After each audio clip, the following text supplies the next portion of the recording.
अस्सलाम वालेकुम जी। Rawalpindi pigeons P के प्योर सलारे जालदार बच्चे हैं, ठीक है। क्वालिटी आपके सामने है, ठीक है। राब्ता वही करे जो भाई से मशवरा करके वीडियो दिखा के जैसे बच्चे वैसा रेट है, ठीक है। मार्केट से फिर भी रेट कम होगा, ठीक है।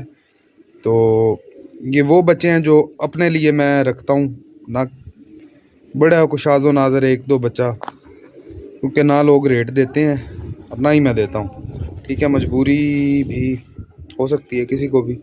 क्वालिटी चेक कर लें, ठीक है। ये स्टैंड तमाम बच्चों का देख लें, सब एक एक दो दो पर में बच्चे हैं, वैक्सीनेशन हो चुकी है, ठीक है। और कलर देख लें, ठीक है।